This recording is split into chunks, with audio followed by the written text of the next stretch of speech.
తెలంగాణ గురించి, తెలంగాణలో జరిగిన పోరాటం గురించి, నిజాంలకి, రజాకర్స్ గురించి ఎవరైనా ఏదైనా తెలుసుకోవాలి అని అనుకుంటే ఈ మూవీ చూస్తే చాలు. మీకు ప్రతి నువాన్సెస్ని మా డైరెక్టర్ గారు చాలా చాలా క్లిష్టంగా కూర్చొని ఇక్కడ తీర్చిదిద్దారనమాట. ఈ మూవీ చూస్తే సరిపోతుంది.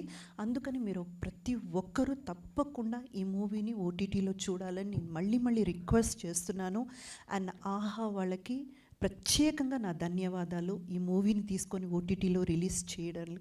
అండ్ నాకు సంబంధించినంత వరకు ప్రమోషన్స్లో కానివ్వండి, ఈ మూవీ రిలీజ్ అయినప్పుడు కానివ్వండి, ప్రతి ఒక్క ఇంటర్వ్యూలో కానివ్వండి, నాకు నా కెరియర్లో నేను మర్చిపోలేని మెమరబుల్ క్యారెక్టర్ ఏదైనా ఉందంటే అది ఐలమ్మ. ఎందుకంటే అంత గొప్ప క్యారెక్టర్. నన్ను చూడగానే ప్రతి ఒక్కరు చెప్పేది ఏంటంటే మీరు గ్లామర్గా ఉంటారు, మీరు గ్లామరస్ పాత్రలు అంటే హీరోయిన్గా వర్క్ చేసినప్పుడు కూడా గ్లామర్ హీరోయిన్ కిందే గుర్తించారు. గ్లామర్ పాత్రలు చేశాను. ఆ తర్వాత కథా పాత్రలు మంచి కథకి సంబంధించిన నాయకిగా నేను చేసినా కూడా నన్ను అందంగా ఉంటారని ఆ ఒక్క కోణంలోనే చూశారు.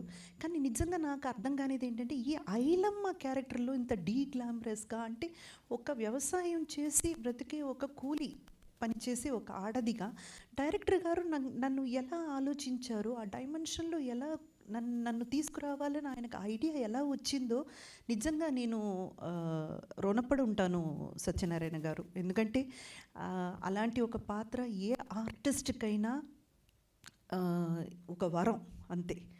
ఐలమ్మ అన్న ఆ పేరుకున్నటువంటి ఇంపార్టెన్సు నేను ఈ ప్రమోషన్స్ కోసం తెలంగాణ అంటే కొంచెం లోతుగా వెళ్ళినప్పుడు, ఇంటీరియర్ తెలంగాణలోకి వెళ్ళినప్పుడు నాకు అర్థమైంది. ఆవిడ్ని ఎలా చూస్తున్నారంటే వీర మహిళగా కాదండి, ఒక దేవతలా చూస్తున్నారు. అంత గొప్ప పేరు ప్రఖ్యాతి ఉన్న ఒక క్యారెక్టర్ని నాకిచ్చి నిజంగా నా లైఫ్లో మర్చిపోలేని ఒక మూవీ ఇచ్చినందుకు thank you so much producer గారికి, డైరెక్టర్ గారికి.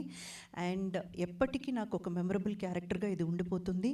ఈ పర్టికులర్ మూవీకి సంబంధించి మీ అందరి దగ్గర అంటే మీడియా పీపుల్ ఇక్కడ చాలామంది ఉన్నారు, ప్రెస్ అండ్ మీడియా ఉన్నారు, మీ అందరికీ ఒక్క చిన్న మనవి. ఎన్నో విషయాలు మీరు తీసుకెళితే అది సంచలనం సృష్టించింది. ఎన్నో విషయాలు మీరు మనసు పెట్టి ముందుకు తీసుకెళితే అది వైరల్ అయ్యింది. దయచేసి మా మూవీని కూడా ఎంతవరకు నెక్స్ట్ జనరేషన్కి తీసుకెళ్ళగలరో మీ ప్రయత్నం అయితే మీరు పెట్టండి. Thank you so much. Wow, that's amazing Indraja గారు. Thank you so much.